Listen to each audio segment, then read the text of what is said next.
ಅದು ಆ ನೃತ್ಯ ಪ್ರಾರಂಭ ಆಗಲಿಕ್ಕೆ ಕಾರಣಗಳೇನು ಅನ್ನುವಂತ ತಿಳ್ಕೊಂಡ್ವಿ. ಈ ದಿನ ನಾವು ಜನಪದ ಕಲೆಗಳಲ್ಲಿ ಆಗಿರುವಂತಹ ನೃತ್ಯದ ಪ್ರಕಾರ ಆಗಿರುವಂತಹ ಒಂದು ಕಂಸಾಳೆಯನ್ನು ಕುರಿತು ಅಧ್ಯಯನ ಮಾಡೋಣ ಮಕ್ಕಳೇ. ಹಾಗಾದ್ರೆ ಎಲ್ಲರೂ ಪಠ್ಯಪುಸ್ತಕ ತಂದಿದ್ದೀರಲ್ವಾ? ಪುಟ ಸಂಖ್ಯೆ 51. ಕಂಸಾಳೆ. ಕೂಗೋ ಕೂಗೋ ಮಾದೇವನ, ಕೂಗಯ್ಯ ದುಂಡು ಮಾದೇವನ, ಕೂಗಿದರೆ ಕುಣಿಯುತ್ತ ಬರುವನು ಮಾದೇವ, ಕೂಗಯ್ಯ ಮುದ್ದು ಮಾದೇವನ. ದಕ್ಷಿಣ ಕರ್ನಾಟಕದ ಜನ ದೀಪಾವಳಿ ಹಬ್ಬದ ಸಂದರ್ಭದಲ್ಲಿ ಮಹದೇಶ್ವರನ ಕಾವ್ಯವನ್ನು ಹೀಗೆ ಹಾಡುತ್ತಾ ಕಂಸಾಳೆಯೊಂದಿಗೆ ಕುಣಿಯುತ್ತಾ ಮಹದೇಶ್ವರನ ಬೆಟ್ಟಕ್ಕೆ ಹೋಗುವುದು ವಾಡಿಕೆ. ಕಂಸಾಳೆಯು ಮಲೆಯ ಮಹದೇಶ್ವರನ ಭಕ್ತರಾದ ದೇವರ ಗುಡ್ಡರು ಎಂಬ ಧಾರ್ಮಿಕ ವೃತ್ತಿ ಗಾಯಕರು ಬಳಸುವ ಕಂಚಿನ ತಾಳಗಳು. ಇದೊಂದು ಧಾರ್ಮಿಕ ಜನಪದ ವಾದ್ಯ. ಕಾಂಸತಾಲ್ಯ ಎಂಬ ಪದದ ತದ್ಭವ ರೂಪವೇ ಕಂಸಾಳೆ. ದೇವರ ಗುಡ್ಡರು ಇದನ್ನು ಬಿರುದು ಎಂದು ಕರೆಯುವರು. ಸಾಧಾರಣ ಬಟ್ಟು ತಾಳಗಳಿಗಿಂತ ಕಂಸಾಳೆ ಗಾತ್ರದಲ್ಲಿ ದೊಡ್ಡದು, ಆಕೃತಿಯಲ್ಲಿ ವಿಶಿಷ್ಟವಾದುದು. ಅಂಗೈ ಅಗಲದ ಚಕ್ರಾಕಾರದ ಬಟ್ಟಲು, ಚಿಕ್ಕ ಜಾಗಟೆ ಅಂತಿರುವ ಮಟ್ಟಸವಾದ ಮೇಲು ತಾಳಕ್ಕೆ ಸೇರಿದಂತೆ ಹಿಡಿದುಕೊಳ್ಳಲು ಮಾಡಿಕೊಂಡ ಗೊಂಡೇವದ ಕಲಾತ್ಮಕ ಉರಿ. ಇವು ಕಂಸಾಳೆಯ ಮುಖ್ಯ ಭಾಗಗಳು. ಬಟ್ಟಲನ್ನು ಮೇಲು ಮುಖವಾಗಿ ಎಡ ಅಂಗೈ ಮೇಲೆ ಇರಿಸಿಕೊಂಡು ಬಲಗೈಯಲ್ಲಿ ಹಿಡಿದ ಮೇಲು ತಾಳವನ್ನು ಅದರ ಮೇಲೆ ಕುಟ್ಟುತ್ತಾರೆ. ಈ ನಾದದ ಹಿನ್ನೆಲೆಯಲ್ಲಿ ಗುಡ್ಡರು ಹಾಡುತ್ತಾರೆ. ವೃತ್ತಿ ಗಾಯಕರು ಬಳಸುವ ವಾದ್ಯಗಳಲ್ಲೆಲ್ಲ ಕಾಣಿಕೆ ಪಡೆಯುವ ಪಾತ್ರೆಯಾಗಿಯೂ ಬಳಕೆಯಾಗುವ ಏಕಮಾತ್ರ ಸಾಧನ ಕಂಸಾಳೆ. ಗುಡ್ಡರು ಕಾಣಿಕೆಯನ್ನು ಸ್ವೀಕರಿಸುವಾಗ ಕಂಸಾಳೆಯ ಬಟ್ಟಲನ್ನು ಮಾತ್ರ ಮುಂದೆ ಒಡ್ಡಿ ಪಡೆದು ಅನಂತರ ಜೋಳಿಗೆಗೆ ಸುರಿದುಕೊಳ್ಳುತ್ತಾರೆ. ಇದೊಂದು ಪವಿತ್ರ ಸಾಧನವಾದುದರಿಂದ ಅರ್ಪಿಸುವ ಕಾಣಿಕೆ ಮಲೆಯ ಮಹದೇಶ್ವರನಿಗೆ ಸಮರ್ಪಿತವಾದಂತೆಯೇ ಎಂಬ ಭಾವನೆ ಗುಡ್ಡನಿಗೂ ದಾನಿಗೂ ಇರುತ್ತದೆ. ಕಂಸಾಳೆಯ ಮಹಿಮೆ ಅಪಾರ ಎಂದು ಭಾವಿಸುವ ಗುಡ್ಡರು ಅದನ್ನು ಪೂಜಿಸುತ್ತಾರೆ. ಕೈಗೆತ್ತಿಕೊಳ್ಳುವ ಮೊದಲು ಏಳ್ಮಲೆ ಎತ್ತಯ್ಯ ನಮ್ಮಪ್ಪಾಜಿ ಮಾಯ್ಕಾರ ಮಾದೇವ, ನಿನ್ನ ಪಾದವೇ ಗತಿ ಕಣಪ್ಪ ಶರಣು ಶರಣಾರ್ಥಿ ಎಂದು ನಮಸ್ಕರಿಸಿ ಕಣ್ಣಿಗೊತ್ತಿಕೊಂಡು ಅನಂತರ ಬಾರಿಸಲು ಪ್ರಾರಂಭಿಸುವರು. ಭಜನೆ ಹಾಗೂ ಜಾತ್ರೆಗಳ ಸಂದರ್ಭದಲ್ಲಿ ಬಿಡಿ ಹಾಡುಗಳನ್ನು ಹೇಳಿಕೊಳ್ಳಲು ಮಾತ್ರವಲ್ಲದೆ ವಿಶೇಷ ಸಂದರ್ಭ ಹಾಗೂ ಹಬ್ಬ ಆಚರಣೆಗಳಲ್ಲಿ ಮೇಳವನ್ನು ನಡೆಸಲು ಹಾಗೂ ಬೀಸು ಕಂಸಾಳೆ ನೃತ್ಯದಲ್ಲಿ ಹಾಡಲು ಕುಣಿಯಲು ಕಂಸಾಳೆಯನ್ನು ಬಳಸುತ್ತಾರೆ.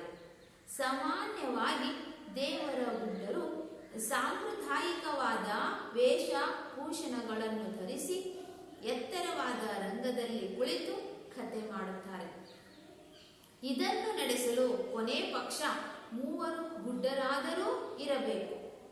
ಮೇಳದಲ್ಲಿ ಏಕತಾರಿ ದಮ್ಮಡಿಗಳನ್ನು ಹಿಮ್ಮೇಳದವರು ಬಳಸುತ್ತಾರೆ. ಮುಖ್ಯ ಗುಡ್ಡ ಮುಮ್ಮೇಳಗಾರ ಕಂಸಾಳೆಯನ್ನು ಹಿಡಿಯುವರು.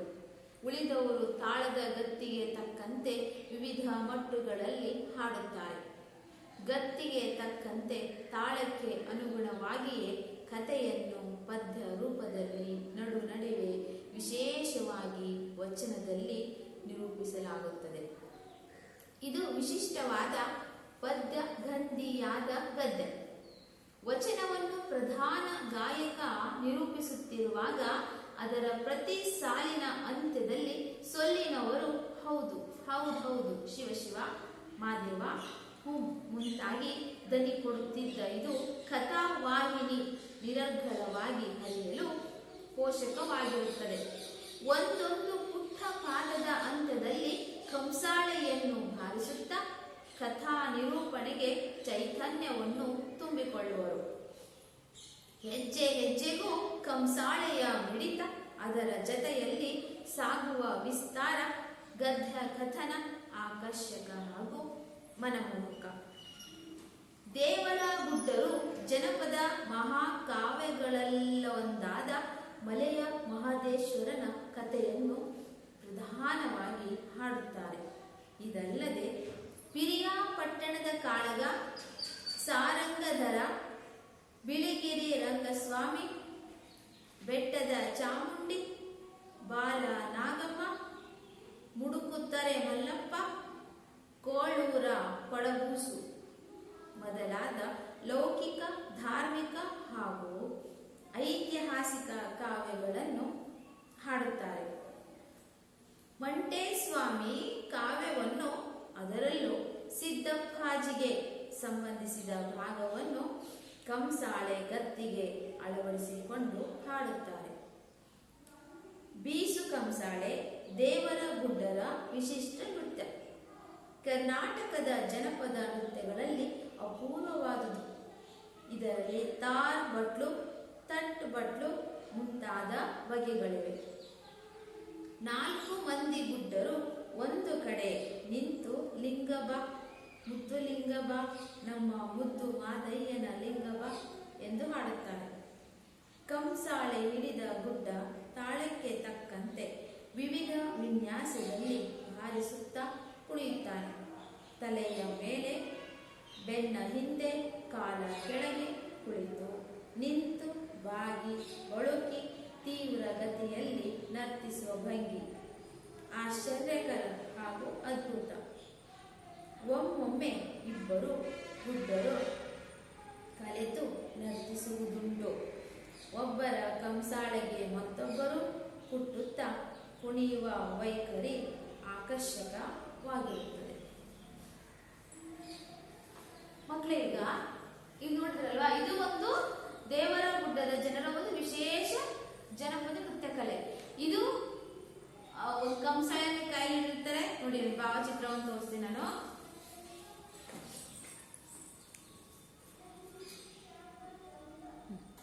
ಇಲ್ಲೇ ಇದೆ ಅಲ್ವಾ, ಕಂಸಾಳೆಯನ್ನು ಕೈ ಹಿಡಿದರೆ ನೃತ್ಯವನ್ನು ಅವರು ಮಾಡ್ತಾ ಇದ್ದಾರೆ. ಇದು ಶಿವನನ್ನು ಕುರಿತಾಗಿ ಇದು ಒಂದು ಮಾಡುವಂತಹ ನೃತ್ಯ ಪ್ರಕಾರವಾಗಿದೆ. ಈಗ ಪದಗಳ ಅರ್ಥವನ್ನು ಬರೋಣ.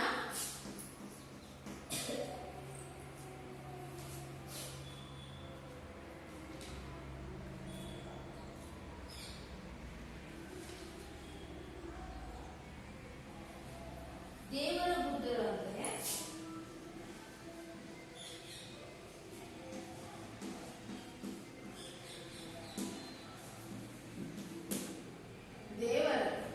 ದೇವರನ್ನು ವಂಶ ಪಾರಂಪರವಾಗಿ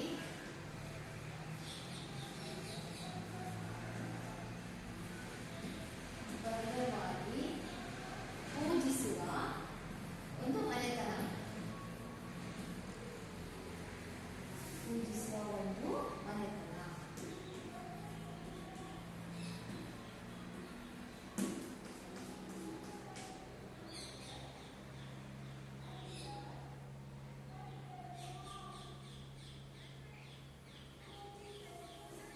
ಏಳ್ಮಲೆ ಎತ್ತಯ್ಯ ಅಂದ್ರೆ ಏಳು ಬೆಟ್ಟಗಳ ಮೇಲೆ ಇರುವಂತಹ ಒಂದು ಶಿವನ ದೇವಸ್ಥಾನ ಅಲ್ವಾ, ಅದಕ್ಕೆ ಮಲೆ ಮಹದೇಶ್ವರ ದೇವಸ್ಥಾನ ಅಂತ ಕರೀತೀವಿ. ಮಲೆ ಮಹದೇಶ್ವರ ಸ್ವಾಮಿಯ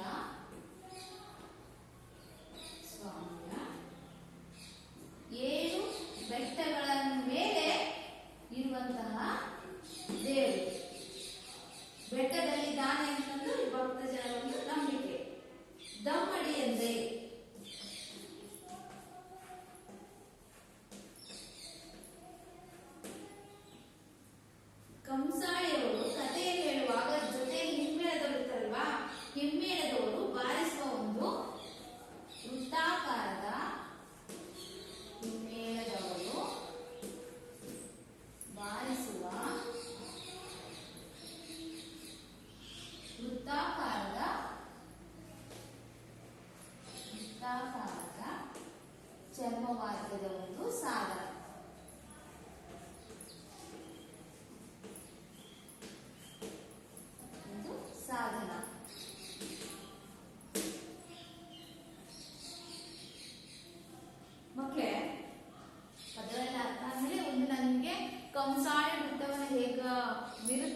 ನೃತ್ಯವನ್ನು ಮಾಡ್ತೇನೆ ಅಂತ ವಿಡಿಯೋವನ್ನು ನಾನು ನಿಮಗೆಲ್ಲ ತೋರಿಸ್ತಿದ್ದೀನಿ.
ವಂಶ ಪಾರಂಪರ್ಯವಾಗಿ ಅವರು ಜನ ಪೂಜೆ ಮಾಡ್ತಾ ಇದ್ರು.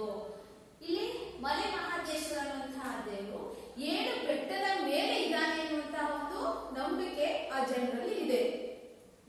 ಹಾಗೆಯೇ ಒಂದು 4ರಿಂದ 5, 8 ಜನ ಸೇರಿ ಮಾಡುವಂತಹ ಒಂದು ನೃತ್ಯ ಪ್ರಕಾರ ಇದಾಗಿದೆ. ಇದು ಮುಖ್ಯವಾಗಿ ಮಲೆ ಮಹಾದೇಶ್ವರನಿಗೆ ಸಂಬಂಧಪಟ್ಟಂತಹ ಒಂದು ನೃತ್ಯ ಪ್ರಕಾರ ಆಗಿದೆ. ಫಸ್ಟ್ ಮೊದಲನೇದಾಗಿ ಪ್ರಾರಂಭದಲ್ಲಿ ಈ ನೃತ್ಯದಲ್ಲಿ ಹೇಳ್ತಾ ಇದ್ರ ಹಾಡಿನ ಅವಾಗಲೇ ಹೇಳ್ತಾ ಇದ್ರಲ್ವಾ, ಕೂಗೋ ಕೂಗೋ ಮಾದೇವನ ಕೂಗಯ್ಯ ದುಂಡು ಮಾದೇವನ, ಕೂಗಿದರೆ ಕುಣಿಯುತ್ತ ಬರುವನು ಮಾದೇವ ಕೂಗಯ್ಯ ಮುದ್ದು ಮಾದೇವನ.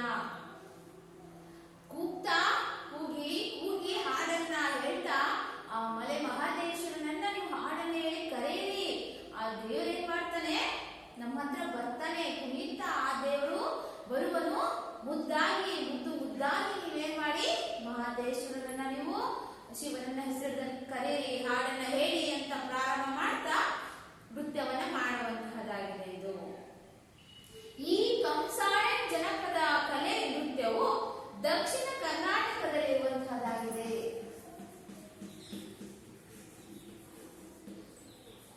ದಕ್ಷಿಣ ಕರ್ನಾಟಕ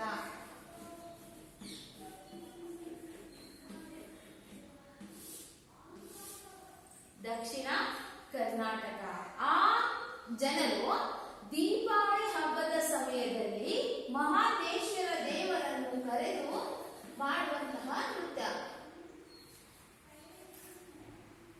ಮಹಾದೇಶ್ವರ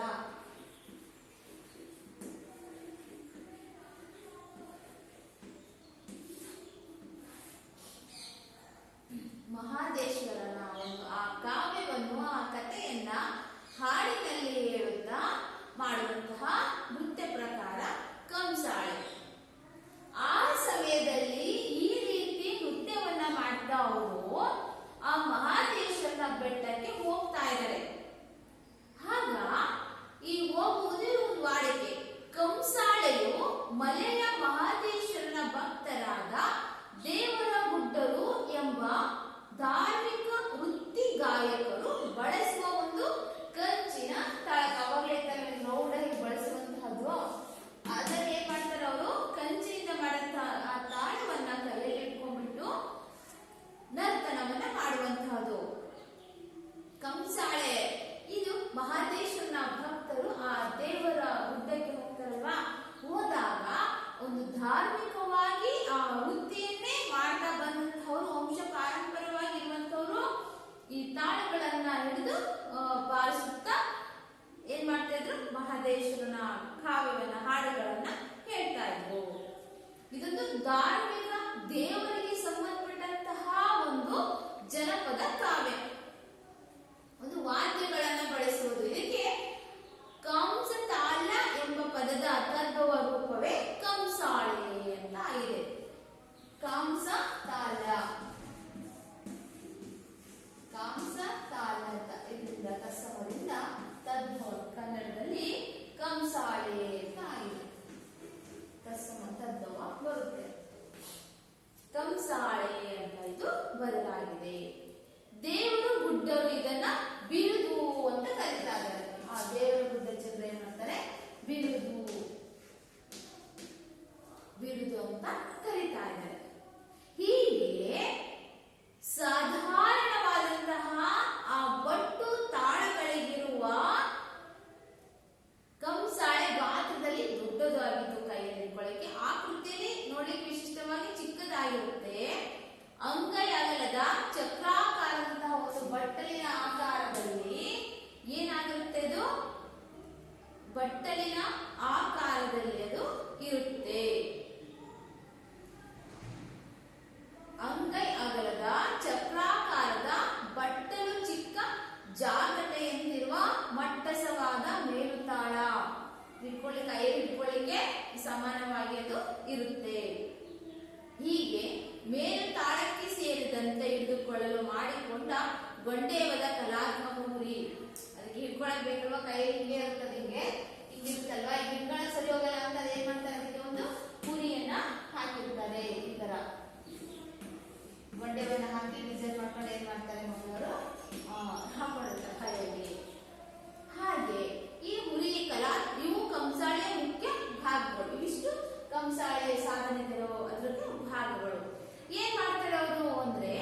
ಬಟ್ಟಲನ್ನ ಮೇಲ್ಮುಖವಾಗಿ ಇದಿರುತ್ತಲ್ಲ, ಇದು ಮೇಲ್ಭಾಗ ಬರುತ್ತೆ, ಮೇಲ್ಮುಖವಾಗಿ ಹಿಡಿದು ಅಂಗೈ ಮೇಲೆ ಇರಿಸಿಕೊಂಡು ಬಲಗೈಯಿರುವಂತ ಎರಡು ಮೇಲು ತಾಳೆಗಳನ್ನು ಹಿಡಿದು ಅದ್ರ ಮೇಲೆ ಅವರು ಮಾಡ್ತಾರೆ ಕುಟ್ಟುತ್ತಾರೆ. ಅವಾಗಲೇ ಭಾವಚಿತ್ರ ತೋರಿಸಿದಲ್ವಾ, ಅದ್ರಲ್ಲಿ ಬರುತ್ತೆ. ಹೀಗೆ ಈ ನಾದದ ಹಿನ್ನೆಲೆಯಲ್ಲಿ ಅದು ಸೌಂಡ್ ಬರುತ್ತಲ್ವಾ, ಆ ಹಾಡನ್ನು ಹೇಳುವಾಗ ಆ ಶಬ್ದದ ನಾದದ ಹಿನ್ನೆಲೆಯಲ್ಲಿ ಆ ಗುಡ್ಡರು ಹಾಡನ್ನ ಪ್ರಮುಖ ಅಲ್ಲಿ ಹಾಡನ್ನ ಹೇಳಲಿಕ್ಕೆ ಪ್ರಾರಂಭ ಮಾಡ್ತಾರೆ. ಹೀಗೆ ವೃತ್ತಿಯಾಗಿ ಇದನ್ನೇ ವೃತ್ತಿಯಾಗಿ ಹಿಡಿದಂತಹ ಆವಾಗಲೇ ವಿಡಿಯೋದಲ್ಲಿ ಹಾಕಿದಲ್ವಾ, ಹಾಡುಗಳ ಆ ಕಡೆ ಇರ್ತಾರೆ 4 ಜನ ವಾದ್ಯ ಹಿಡ್ಕೊಂಡು ನೃತ್ಯ ಮಾಡೋ ಒಂದು 7 ಜನ 10 ಜನ ಈ ಕಡೆ ಇರ್ತಾರೆ. ಹಾಗೆ ಆ ಹಾಡನ್ನ ವೃತ್ತಿಯಾಗಿ ಬಂದಂತಹ ವೃತ್ತಿಪರ ಇರುವಂತಹ ಗಾಯಕರು ಬಳಸುವ ವಾದ್ಯಗಳೆಲ್ಲ ಕಾಣಿಕೆ ಪಡೆಯುವ ಪಾತ್ರೆಯಾಗಿಯೂ ಬಳಕೆಯಾಗುವ ಏಕಮಾತ್ರ ಸಾಧನ ಕಂಸಾಳೆ.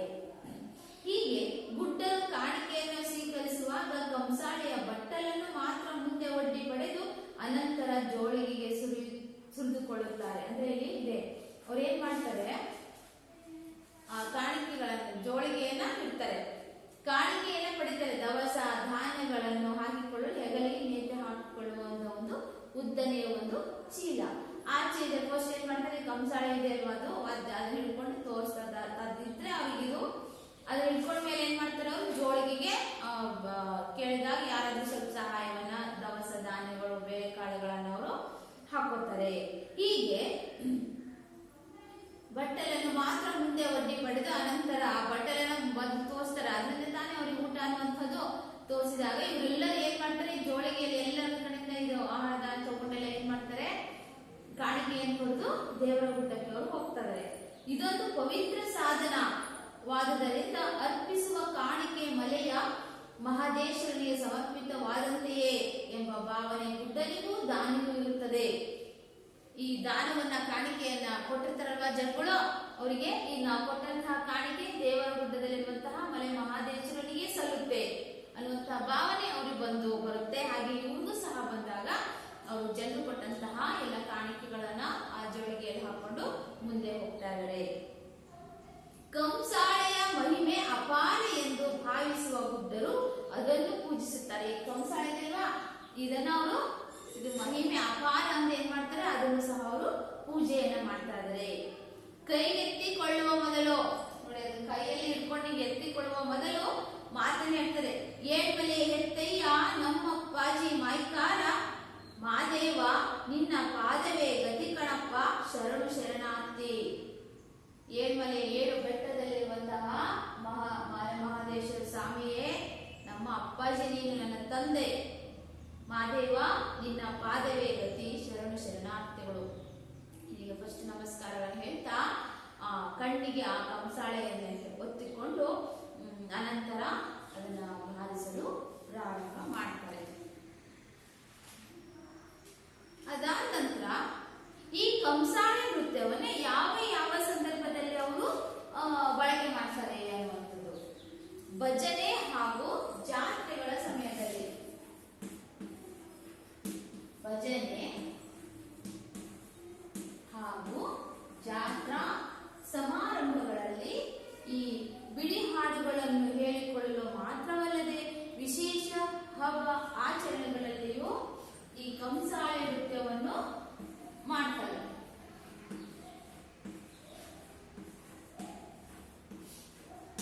ಹಬ್ಬ ಹರಿದಿನಗಳಲ್ಲಿಯೂ ಈ ಕಂಸಾಳೆ ಬೀಸು ಕಂಸಾಳೆ ನೃತ್ಯವನ್ನ ಹಾಡ್ತಾ ಕುಣಿಯುತ್ತಾ ಈ ಕಂಸಾಳೆಯನ್ನು ಅವರು ಮಾಡ್ತಾರೆ.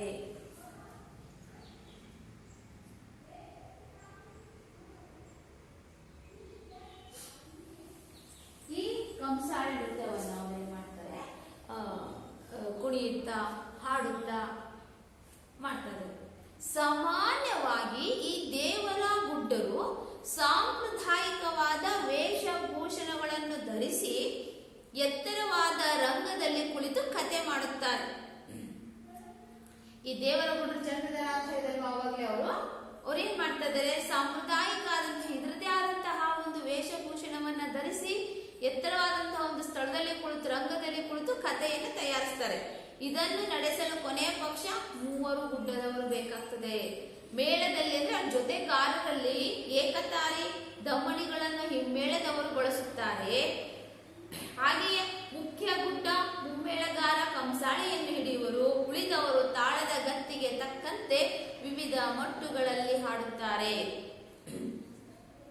ಅದರಲ್ಲಿ ಒಬ್ರು ನೃತ್ಯವನ್ನು ಮಾಡಿರ್ತಾರೆ, ಇನ್ನೊಬ್ರು ಜೊತೆಗಾರ ಒಬ್ಬ ವ್ಯಕ್ತಿ ಗುಡ್ಡದವರಲ್ಲಿ ಏನ್ ಮಾಡ್ತಾನೆ, ಹಾಡನ್ನ ಹೇಳ್ತಾ ನೃತ್ಯವನ್ನು ಮಾಡ್ತಿದ್ದಾನೆ. ಆ ಹಿಮ್ಮೇಳದವರು ಆತ ಏನ್ ಹೇಳ್ತಾರೋ ಅದಕ್ಕೆ ಕಂಟಿನ್ಯೂ ಹಾಡನ್ನು ಹೇಳ್ತಾ ನೃತ್ಯವನ್ನ ಮಾಡ್ತಾರೆ. ಹೀಗೆ ನಾನಾ ತರಗಳಲ್ಲಿ ಅದು ನೃತ್ಯವನ್ನ ಮಾಡುವಂತಹದ್ದು. ಅಥವಾ ಅಲ್ಲಿ ಹಾಡು ಹೇಳೋ ಒಬ್ರು ಬೇರೆ ಕಡೆ ಇರ್ತಾರೆ, ಆ ಕಡೆ 5 ಜನ ವಾದ್ಯಗಳನ್ನು ಬಳಸುತ್ತಾ ಆ ರೀತಿಯಾಗಿ ನೃತ್ಯವನ್ನ ಮಾಡುತ್ತಾರೆ. ಗತ್ತಿಗೆ ತಕ್ಕಂತೆ ತಾಳಕ್ಕೆ ಅನುಗುಣವಾಗಿಯೇ ಕಥೆಯನ್ನು ಪದ್ಯ ರೂಪದಲ್ಲಿ ನಡುವೆ ವಿಶೇಷವಾಗಿ ವಚನದಲ್ಲಿ ನಿರೂಪಿಸಲಾಗುತ್ತದೆ. ವಚನ ರೂಪದಲ್ಲಿ ನಾವು ಅವಾಗಲೇ ವಚನ ಅಂದ್ರೆ ಗೊತ್ತಲ್ವಾ, 12ನೇ ಶತಮಾನದಲ್ಲಿರುವಂತಹ ವಚನ ಸಾಹಿತ್ಯಗಳನ್ನ ಅವಾಗ ನಾನು ಲೆಸನ್ ಮಾಡುವಾಗ ಕೆಲವೊಂದು ವಚನಗಳು ಹೇಳ್ತಾ ಇರ್ತಾನೆ. ಆ ರೀತಿ ವಚನಗಳ ರೂಪದಲ್ಲಿ ಏನಿರುತ್ತೆ, ಹಾಡುಗಳು ಇರುತ್ತೆ. ಅವಾಗಲೇ ಹೇಳಿದಲ್ವಾ, ಕೂಗೋ ಕೂಗೋ ಮಾದೇವನ ಕುಗಯ್ಯದುಂಡು ಮಾದೇವನ, ಕೂಗಿದರೆ ಕುಣಿಯುತ್ತ ಬರುವನು ಮಾದೇವ, ಕುಗಯ್ಯ ಮುದ್ದು ಮಾದೇವನ. ಹೀಗೆ ಸುಲಭವಾದಂತಹ ರೀತಿಯಲ್ಲಿ ಗಾಯನ ಇರುತ್ತದು. ಅವಾಗಲೇ ವಿಡಿಯೋ ತೋರಿಸಿದ್ರಲ್ಲಿ ನೋಡಿರ್ಬೋದು, ಅದರಲ್ಲಿ ಇದೆ ಅಲ್ವ ಗಾಯನ, ಆ ತರ. ಹೀಗೆ ಕಥೆಯ ರೂಪದಲ್ಲಿ ಪದ್ಯದ ರೂಪದಲ್ಲಿ ಈ ಹಾಡನ್ನ ಮಹದೇಶ್ವರನ ಒಂದು ಮಹಿಮೆಯನ್ನ ಹಾಡಿನಲ್ಲಿ ಹೇಳುತ್ತಾ ಇವರು ನೃತ್ಯವನ್ನ ಮಾಡ್ತಾ ಇದ್ದಾರೆ. ಹಾಗೆ ಇದು ವಿಶಿಷ್ಟವಾದಂತಹ ಒಂದು ಪದ್ಯ ಗಂಧಿಯಾದ ಗದ್ಯ. ವಚನವನ್ನು ಪ್ರಧಾನ ಗಾಯಕ ನಿರೂಪಿಸುತ್ತಿರುವಾಗ ಅದರ ಪ್ರತಿ ಸಾಲಿನ ಹಂತದಲ್ಲಿ ಸೊಲ್ಲಿನವರಲ್ಲೇ ಪಕ್ಕದಲ್ಲಿ ಹೇಳುವಂತ ಹೌದು ಹೌದು ಹೌದು ಶಿವ ಶಿವ ಮಾದೇವ ಅಲ್ಲಿ ಒಬ್ರಿಗೆ ಹಾಡನ್ನ ಹೇಳಲಿಕ್ಕೆ ಪರ ಮಾಡಿದ್ರೆ ಅದು ನಿಲ್ಸಿದ ತಕ್ಷಣ ಇಲ್ಲಿ ಪಕ್ಕದ ಇರುವಂತಹ ವಾದ್ಯ ಮೇಳದವ್ರು ಏನ್ ಮಾಡ್ತಾರೆ, ಅವರು ಜೊತೆಗಾರರು ಹೌದು ಹೌದು ಹೌದು ಶಿವ ಶಿವ ಮಾದೇವ ಅಂತ ಅಂತ ಅವರು ದನಿಯನ್ನ ಕೊಡ್ತಾ ಮುಂದೆ ಮುಂದೆ ಹಾಡನ್ನ ಹೇಳ್ತಾ ನರ್ತನವನ್ನ ಮಾಡುವಂತಹ ಒಂದು ವಿಶಿಷ್ಟ ಶೈಲಿಯ ಒಂದು ಕಂಸಾಳೆ ನೃತ್ಯ ಪ್ರಕಾರವಾಗಿದೆ. ಒಂದೊಂದು ಪುಟ್ಟ ಪಾದದ ಹಂತದಲ್ಲಿ ಕಂಸಾಳೆಯನ್ನು ಬಾರಿಸುತ್ತಾ ಕಥಾ ನಿರೂಪಣೆಗೆ ಚೈತನ್ಯವನ್ನು ತುಂಬಿಕೊಳ್ಳುವರು. ಈ ರೀತಿಯಾಗಿ ಒಂದೊಂದು ಪುಟ್ಟ ಕಾಲುಗಳನ್ನ ಇಡ್ತಾ ಹೆಜ್ಜೆಯನ್ನ ಹಾಕ್ತಾ ಕಂಸಾಳೆ ತಕ್ಕ ಹಾಗೆ ಹೆಜ್ಜೆಗೆ ತಕ್ಕ ಹಾಗೆ ಏನ್ ಮಾಡ್ತಾ ಇದ್ರು, ಒಂದೊಂದು ಕಂಸಾಳೆಯನ್ನ ಅವರು ಬಾರಿಸುತ್ತಾ ಒಂದು ವಿಸ್ತಾರವಾದಂತಹ ಆಕರ್ಷಣೀಯವಾದಂತಹ ಒಂದು ಮನಮೋಹಕವಾದಂತಹ ನೃತ್ಯವನ್ನ ಇವರು ಮಾಡ್ತಾ ಇದ್ರು.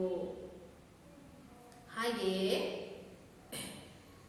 ಇದು ಒಂದು ಪದ್ಯ, ವಿಶಿಷ್ಟವಾದ ಪದ್ಯ ರೀತಿಯಲ್ಲಿ ವಚನ ಗಾಯನದ ರೀತಿಯಲ್ಲಿ ಇರುವಂತಹದ್ದಾಗಿದೆ. ಇಲ್ಲಿ ಮುಖ್ಯವಾಗಿ ಮಲೆ ಮಹದೇಶ್ವರ ದೇವರ ಕುರಿತಾಗಿ ಇರುವಂತ, ನಿಮ್ಮ ಮಹದೇಶ್ವರ ದಯಬಾರದೇನೆ ಅಂತ ಹಾಡು ಕೇಳಿರ್ಬೋದು ಅಲ್ವಾ. ಆ ಹಾಡಲ್ಲಿ ಅದೇ ದೇವರ ಹಾಡಿದೆ, ಬರಿದಾದ ಬಾಳಲ್ಲಿ ದಯಬಾರದೆ ಅಂತ ಒಂದು ಹಾಡಿದೆ. ಆ ತರದಲ್ಲಿ ಇರುವಂತದ್ದು ಆ ದೇವರ ಹಾಡನ ಕುರಿತಾಗಿ ಮಾಡುವಂತಹದ್ದು. ಹೀಗೆ ದೇವರ ಗುಡ್ಡರು ಜನಪದ ಮಹಾಕಾವ್ಯಗಳಲ್ಲೊಂದಾದ ಮಲೆಯ ಮಹದೇಶ್ವರನ ಕಥೆಯನ್ನು ಪ್ರಧಾನವಾಗಿ ಹಾಡುತ್ತಾರೆ. ಮುಖ್ಯವಾಗಿ ಇಲ್ಲಿ ಮಲೆ ಮಹದೇಶ್ವರನ ಒಂದು ಕಥೆ ಅನ್ನುವಂಥದ್ದು ನಿರೂಪಿತವಾಗಿದೆ.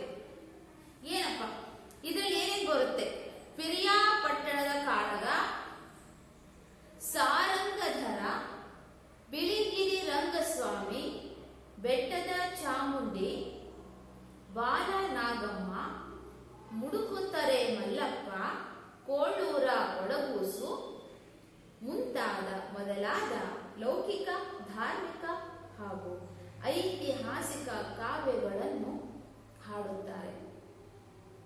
ಮಂಟೇಸ್ವಾಮಿ ಕಾವ್ಯವನ್ನು, ಅದರಲ್ಲೂ ಸಿದ್ದಪ್ಪಾಜಿಗೆ ಸಂಬಂಧಿಸಿದ ಭಾಗವನ್ನು ಕಂಸಾಳೆ ಗತ್ತಿಗೆ ಅಳವಡಿಸಿಕೊಂಡು ಹಾಡುತ್ತಾರೆ.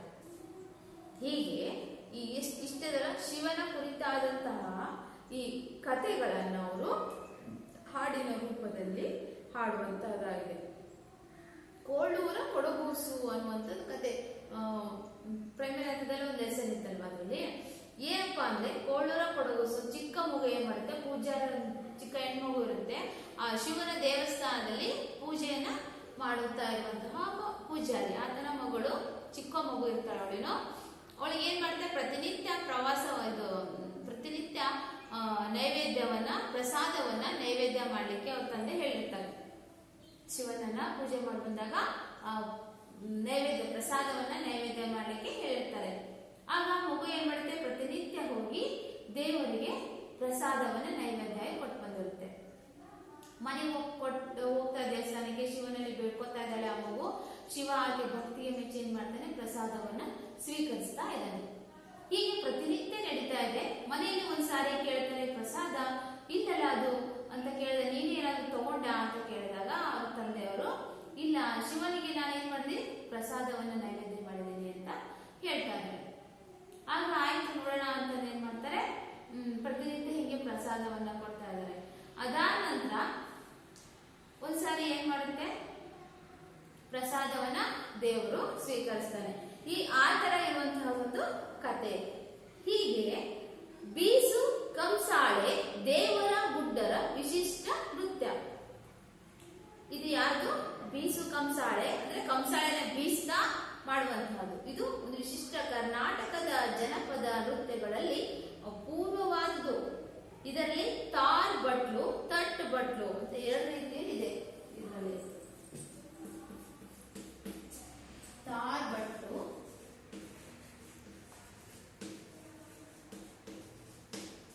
ತಟ್ ಬಟ್ಲು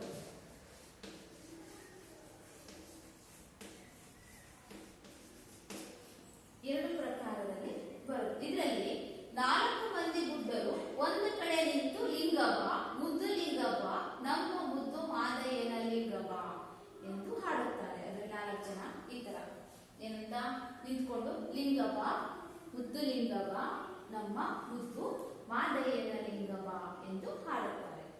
ಹೀಗೆ ಕಂಸಾಳೆ ಹಿಡಿದ ಗುಡ್ಡ ತಾಳಕ್ಕೆ ತಕ್ಕಂತೆ ವಿವಿಧ ವಿನ್ಯಾಸದಲ್ಲಿ ಬಾರಿಸುತ್ತಾ ಕುಣಿಯುತ್ತಾರೆ. ತಲೆಯ ಮೇಲೆ ಆವಾಗಲೇ ವಿಡಿಯೋ ತೋರಿಸಿದಲ್ವ ನಾನು, ತಲೆಯ ಮೇಲೆ ಕುತ್ಕೊಂಡು ನೃತ್ಯವನ್ನ ಮಾಡ್ತೇವೆ. ಒಬ್ಬರ ಮೇಲೆ ಒಬ್ಬರು ತಲೆ ಪಿರಮಿಡ್ ಆಕಾರದಲ್ಲಿ ನಿಂತ್ಕೋತಾರೆ. ಮತ್ತೆ ಬೆನ್ನ ಹಿಂದೆ ಕುತ್ಕೊಂಡು, ಕಾಲ ಕೆಳಗೆ ಕಾಲ ಮೇಲೆ ಕುತ್ಕೊಂಡು, ನಿಂತ್ಕೊಂಡು, ಬೆನ್ನು ಬಾಗಿ, ಹೀಗೆ ನಾನಾ ಭಂಗಿಗಳಲ್ಲಿ ನರ್ತನವನ್ನ ಮಾಡುವಂತಹದ್ದು ಆಶ್ಚರ್ಯಕರ ಹಾಗೂ ಅದ್ಭುತವಾಗಿದೆ. ಎಂತಹ ಕಷ್ಟದಾದಂತಹ ಒಂದು ಸ್ಟೆಪ್ಸ್ ಅನ್ನ ಏನ್ ಮಾಡ್ತಾರೆ ಅವರು ಈ ನೃತ್ಯದಲ್ಲಿ ಮಾಡುವಂತಹದ್ದು ಮನೋಜ್ಞವಾಗಿದೆ. ಒಮ್ಮೊಮ್ಮೆ ಇಬ್ಬರು ಗುಡ್ಡರು ಕಲೆತು ನರ್ತಿಸುವುದನ್ನು ತುಂಬಾ ಖುಷಿ ಅಂದ್ರೆ ವಿಶಿಷ್ಟ ರೀತಿಯಲ್ಲಿ ಉಲ್ಟಾ ಹೊಡೆಯುವಂತಹದ್ದು, ಕಲೆತು ವಿಶಿಷ್ಟ ರೀತಿಯಲ್ಲಿ ನರ್ತನವನ್ನ ಮಾಡುವಂತಿರ್ತಾರೆ.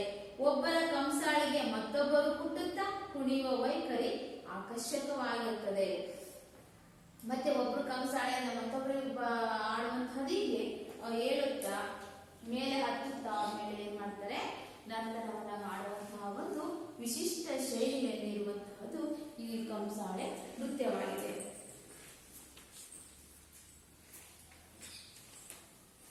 ಹೀಗೆ ಮಕ್ಕಳೇ ಕಂಸಾಳೆ ಎನ್ನುವಂಥದ್ದು ವಿಶಿಷ್ಟ ರೀತಿಯಲ್ಲಿ ಇರುವಂತಹ ಒಂದು ಕಲೆ ಆಗಿದೆ. ಮಕ್ಕಳೇ ಕೆಲವೊಂದು ಪ್ರಶ್ನೆ ಕೇಳ್ತೀನಿ ನೋಡೋಣ. ಕಂಸಾಳೆ ಎಂಬ ಹೆಸರು ಹೇಗೆ ಬಂದಿತು? ಕಂಸಾಳೆ ಎಂಬ ಹೆಸರು ಹೇಗೆ ಬಂದಿತು? ಕಂಸಾಳೆ ಗುಡ್ಡರು ಕಂಸಾಳೆಯನ್ನು ಕೈಗೆತ್ತಿಕೊಳ್ಳುವ ಮೊದಲು ಯಾವ ದೇವರನ್ನು ಸ್ಮರಿಸುತ್ತಾರೆ? ಮಹದೇಶ್ವರ. ನೆಕ್ಸ್ಟ್, ಬೀಸು ಕಂಸಾಳೆಯ ವೈಶಿಷ್ಟ್ಯತೆಯನ್ನು ವಿವರಿಸಿ. ಬೀಸು ಕಂಸಾಳೆಯ ವೈಶಿಷ್ಟ್ಯವನ್ನು ವಿವರಿಸಿ.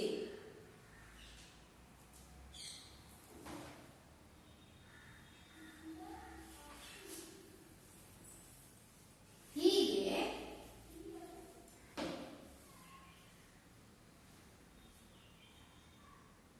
ಈ ರೀತಿಯಾಗಿ ಈ ಒಂದು ಕಂಸಾಳೆ ನೃತ್ಯವು ದೇವರ ಗುಡ್ಡದ 7 ಮಲೆ ಮಹದೇಶ್ವರದಂತಹ 7 ಬೆಟ್ಟ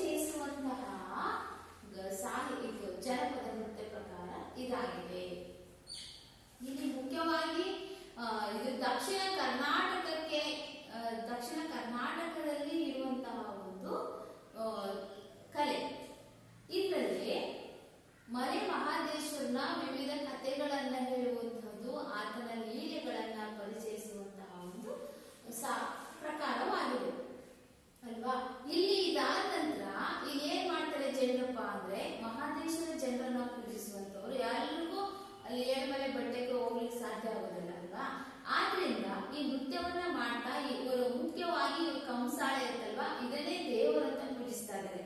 ಇದನ್ನ ತೋರಿಸಿದ ನಂತರ ಏನ್ ಮಾಡ್ತಾರೆ, ಫಸ್ಟ್ ಇದಕ್ಕೆ ನಮಸ್ಕಾರವನ್ನ ಮಾಡ್ತಾ ನರ್ತನವನ್ನ ಮಾಡ್ತಾ ಇದ್ದಾರೆ. ಈ ಗುಡ್ಡರಿಗೆ ನೃತ್ಯವನ್ನ ಮಾಡುವಂತಹ ಈ ಗುಡ್ಡರು ಅಂತ ಕರೀತಾರೆ ಅವರಿಗೆ. ಇವರಿಗೆ ಏನ್ ಮಾಡ್ತಾರೆ, ಕಾಣಿಕೆಗಳನ್ನ ಜನರು ಕೊಡ್ತಾ ಇದ್ದಾರೆ. ಏನಂತ, ಅವ್ರು ಊಟ ಮಾಡಿ ಸಹಾಯಕವಾಗುವಂತಹ ಒಂದು ಜೋಳಿಗೆಯನ್ನು ಕೊಡ್ತಾರೆ. ದವಸ ಧಾನ್ಯಗಳು, ಹೀಗೆ ಬೇಳೆ, ಅಕ್ಕಿ, ಬೆಲ್ಲ, ಈ ರೀತಿಯಾಗಿ ಕೆಲವೊಂದು ವಸ್ತುಗಳನ್ನ ಅವರಿಗೆ ನೀಡ್ತಾ ಇದ್ದಾರೆ. ಇವ್ರಿಗೆ ಕೊಟ್ಟಿವೆಯಪ್ಪ ಅಂದ್ರೆ ಇದು ದೇವರಿಗೆ ಸಲ್ಲಿಸಿದ ಹಾಗೆ, ಮಹಾದೇಶ್ವರ ದೇವರಿಗೆ ತಲುಪಿದ ಹಾಗೆ ಅನ್ನುವಂತಹದ್ದು ಅವರ ಒಂದು ನಂಬಿಕೆ ಆಗಿತ್ತು.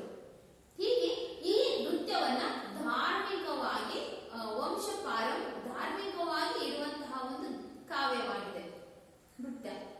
ಇದು ವಂಶ ಪಾರಂಪರ್ಯವಾಗಿ ಒಂದು ಆ ದೇವರನ್ನ ಪೂಜಿಸುವಂತಹ ಒಂದು ಮನೆತನ. ಆ ಮನೆತನದವರಿಗೆ ಗುಡ್ಡರು, ದೇವರು ಗುಡ್ಡರು ಅಂತ ಕರೀತಿದ್ದಾರೆ. ಹೀಗೆ ಇವರು ಏನ್ ಮಾಡ್ತಾರೆ, ಹೋಗುವಾಗ ಆ ಭಕ್ತಿಯಿಂದ ಮಹದೇಶ್ವರನ ಭಕ್ತರ ಒಂದು ಹಾಡನ್ನ ಹೇಳ್ತಾ ಹೋಗ್ತಾ ಇದ್ದಾರೆ. ಇದು ಒಂದು ವಿಶಿಷ್ಟ ರೀತಿಯಲ್ಲಿ ಇರುವಂತಹ ಒಂದು ಜನಪದ ನೃತ್ಯ ಕಲೆಯಾಗಿದೆ ಅಂತ ಹೇಳ್ಬೋದು. ಹೀಗೆ ಈ ರೀತಿಯಾಗಿ ಆ ಒಂದು ಮಹಿಮೆ ಅಪಾರವಾದದ್ದಾಗಿದೆ. ಇಲ್ಲಿ ಶಿವನ ಕಥೆಗಳನ್ನ ಹೇಳುವಂಥದ್ದು, ಒಬ್ಬ ಹಾಡು ಹೇಳಿದಂದ್ರೆ ಮೇಳದವರು ಏನ್ ಮಾಡ್ತಾರೆ, ನೃತ್ಯವನ್ನ ಮಾಡ್ತಾ ಇದ್ದಾರೆ. ಈ ರೀತಿಯಲ್ಲಿ ಈ ಜನಪದ ಕಲೆಯಲ್ಲಿ ವಿಶಿಷ್ಟ ರೀತಿಯಲ್ಲಿ ಒಂದು ಆಶ್ಚರ್ಯಕರ ಒಂದು ಮನೋಜ್ಞವಾಗಿ ನೃತ್ಯವನ್ನು ಮಾಡುವಂತಹದ್ದು ಇದಾಗಿದೆ. ತುಂಬಾ ಕಷ್ಟಗಳು, ಒಬ್ರು ಮೇಲೆ ಒಬ್ಬ ಹತ್ಕೊಂಡು ನೃತ್ಯ ಮಾಡ್ತಿದ್ದಾರೆ, ಬೆನ್ ಬಾಗಿ ನಿಂತ್ಕೊತಾರೆ. 6 ಜನ ಕೆಳಗಿದ್ರೆ 6 ಜನ ಒಬ್ಬರ ಮೇಲೆ ಹತ್ತಿ ಪಿರಮಿಡ್ ಆಕಾರದಲ್ಲಿ ಅದ್ರ ಮೇಲ್ಭಾಗದಲ್ಲಿ ಒಬ್ಬನೇನ್ ಮಾಡ್ತಾನೆ, ನಿಂತ್ಕೊಂಡು ನೃತ್ಯವನ್ನ ಮಾಡ್ತಾ ಇದ್ದಾನೆ. ಹೀಗೆ ವಿಶಿಷ್ಟ ನಾನಾ ಭಂಗಿಗಳಲ್ಲಿ ಈ ನೃತ್ಯವನ್ನ ಮಾಡುವಂತಹದ್ದಾಗಿದೆ. ಇದು ಒಂದು ಅವರ ಒಂದು ಸೃಜನಾತ್ಮಕತೆ ಅಂತ ಹೇಳ್ಬೋದು. ಇಂತಹ ಒಂದು ಕಷ್ಟಕರವಾಗಿ ಏನ್ ಮಾಡ್ತಾರೆ, ನೃತ್ಯವನ್ನ ಮಾಡ್ತಾರೆ. ಇದರಲ್ಲಿ ಲೌಕಿಕ ಹಾಗೂ ಧಾರ್ಮಿಕ ಐತಿಹಾಸಿಕ ಕುರಿತಾದಂತಹ ಕಾವ್ಯಗಳನ್ನ ಇವರು ಹೇಳ್ತಾ ಇದ್ದಾರೆ. ಹಾಗೆಯೇ ಈ ರೀತಿಯಲ್ಲಿ ಪೂರ್ವ ಎಲ್ಲ ನೃತ್ಯ ಪ್ರಕಾರಗಳಂತೆ ಇದು ವಿಶಿಷ್ಟ ರೀತಿಯಲ್ಲಿ ಪೂರ್ವವಾದಂತಹದ್ದು ಆಗಿದ್ದು, ಮುಖ್ಯವಾಗಿ ಇಲ್ಲಿ ಮಾದಯ್ಯನನ್ನ ಕರೆಯುವಂತಹದ್ದು, ಲಿಂಗ ಅಂದ್ರೆ ಶಿವಲಿಂಗ ಕರೆದು ವಿಶಿಷ್ಟ ರೀತಿಯಲ್ಲಿ ತಾಳಕ್ಕೆ ತಕ್ಕಂತೆ ನೃತ್ಯವನ್ನ ಮಾಡುವಂತಹದ್ದು, ನೃತ್ಯವನ್ನ ಮಾಡುತ್ತಾ ಬಾರಿಸುತ್ತಾ ಹಾಡನ್ನ ಹೇಳುವಂತಹದ್ದು ಇದಾಗಿದೆ. ಇದಕ್ಕಿಂತ ಮುಖ್ಯವಾಗಿ ಇದರಲ್ಲಿ ನೃತ್ಯದ ಶೈಲಿ ಎನ್ನುವಂಥದ್ದು ಆಶ್ಚರ್ಯಕರವಾಗಿದೆ, ಅತ್ಯದ್ಭುತವಾದಂತಹದ್ದಾಗಿದೆ ಅನ್ನುವಂತಹ ಮಾತನ್ನ ನಾವಿಲ್ಲಿ ಹೇಳ್ಬೋದು ಮಕ್ಕಳೇ. ಹೀಗೆ ಒಬ್ಬರಿಗೊಬ್ರು ಹಾಡನ್ನ ಹೇಳ್ತಾ, ಒಬ್ರು ಹೇಳಿದ ತಕ್ಷಣ ಮತ್ತೊಬ್ಬರು ಅದಕ್ಕೆ ಹಿಮ್ಮೇಳದವರು ಹಾಡನ್ನ ಹೇಳ್ತಾ, ಈ ರೀತಿಯಾಗಿ ಕಷ್ಟವಾಗಿದ್ದು ಇದು ಪದ್ಯ ರೂಪದಲ್ಲಿ ಇರುವಂತಹದ್ದಾಗಿದೆ ಅಂತ ನಾವಿಲ್ಲಿ ಹೇಳ್ಬೋದು. ಒಬ್ರಿಗೊಬ್ರು ದನಿಯನ್ನ ಕೂಡಿಸ್ತಾ ಕಥಾವಾಹಿನಿಯಲ್ಲಿ ನಿರಂತರವಾಗಿ ಹರಿಯಲು ಪೋಷಕ ರೀತಿಯಲ್ಲಿ ಏನ್ ಮಾಡ್ತಾ ಇದೆ, ಪ್ರತಿ ಹೆಜ್ಜೆಯಲ್ಲಿಯೂ ಒಂದು ಆಕರ್ಷಣೀಯವಾಗಿ ಮನೋಮೋಹಕವಾಗಿ ಅದನ್ನು ನೋಡುವಂತವರಿಗೆ ಎಷ್ಟು ಚೆನ್ನಾಗಿ ಮಾಡ್ತಾ ಇದಾರಲ್ಲ ಅನ್ನುವಂತಹ ಒಂದು ಆಶ್ಚರ್ಯದಿಂದ ಅತ್ಯದ್ಭುತವಾದಂತಹ ರೀತಿಯಲ್ಲಿ ಅವರು ನೃತ್ಯವನ್ನ ಮಾಡ್ತಾ ಇದ್ದಾರೆ. ಅವ್ರ ವೇಷಭೂಷಣಗಳು ಹಾಗೆ ಇರುತ್ತೆ ಅಲ್ವಾ, ಸಿಂಪಲ್ ಆಗಿ ಸಾಮಾನ್ಯವಾಗಿ ಒಂದು ಪಂಚೆ ಮತ್ತು ಈ ರೀತಿಯಾಗಿ ಅವ್ರು ಏನ್ ಮಾಡ್ತಾರೆ, ವೇಷಭೂಷಣವನ್ನ ಧರಿಸಿರ್ತಾರೆ. ಮಕ್ಕಳೇ, ಇದುವರೆಗೂ ನಾವೇನ್ ಮಾಡಿದ್ವಿ, ಕಂಸಾಳೆಯ ಪರಿಚಯ, ಮಲೆ ಮಹದೇಶ್ವರನ ಕುರಿತಾಗಿ ಹೇಳುವಂತಹ ಒಂದು ನೃತ್ಯ ಪ್ರಕಾರವನ್ನ ಅರ್ಥೈಸಿಕೊಂಡೇವೆ. ನಾವೇನ್ ಮಾಡೋಣ, ಮುಂದಿನ ತರಗತಿಯಲ್ಲಿ ಇನ್ನು ಉಳಿದಂತಹದ್ದು ಯಾವುದು, ಡೊಳ್ಳು ಕುಣಿತದ ಬಗ್ಗೆ, ಅದು ಏನೇನು ಅರ್ಥವನ್ನು ಮಾಡ್ತಾ ಇದ್ದಾರೆ, ಅದ್ರ ವಿಶಿಷ್ಟತೆ ಏನು ಅನ್ನುವಂಥದ್ದನ್ನ ಪರಿಚಯ ಮಾಡ್ಕೊಳ್ಳೋಣ.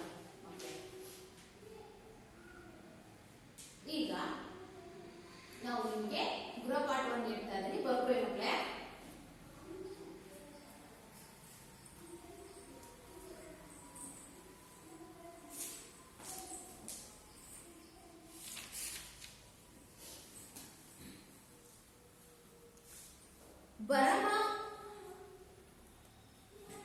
ಕಂಸಾಳೆ ಎಂಬ ಹೆಸರು ಹೇಗೆ ಬಂದಿತ್ತು? ಕಂಸಾಳೆ ಎಂಬ ಹೆಸರು ಹೇಗೆ ಬಂದಿತ್ತು?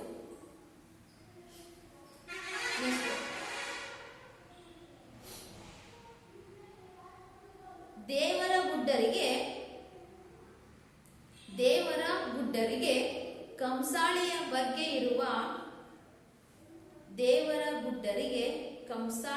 ಬಗ್ಗೆ ಇರುವ ಗೌರವ ಭಾವನೆ ಹೇಗೆ ವ್ಯಕ್ತಗೊಂಡಿದೆ ವಿವರಿಸಿ. ದೇವರ ಗುಡ್ಡರಿಗೆ ಕಂಸಾಳೆಯ ಬಗ್ಗೆ ಇರುವ ಗೌರವ ಭಾವನೆ ಹೇಗೆ ವ್ಯಕ್ತಗೊಂಡಿದೆ ವಿವರಿಸಿ.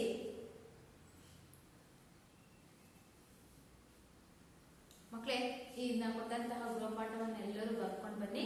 ಉಳಿದಂತಹ ಒಂದು ಯಕ್ಷಗಾನ ಕುರಿತಾಗಿ ಅಥವಾ ಡೊಳ್ಳು ಕುಣಿತ ಕುರಿತಾಗಿ ಮುಂದಿನ ತರಗತಿಯಲ್ಲಿ ಅಭ್ಯಾಸ ಮಾಡೋಣ.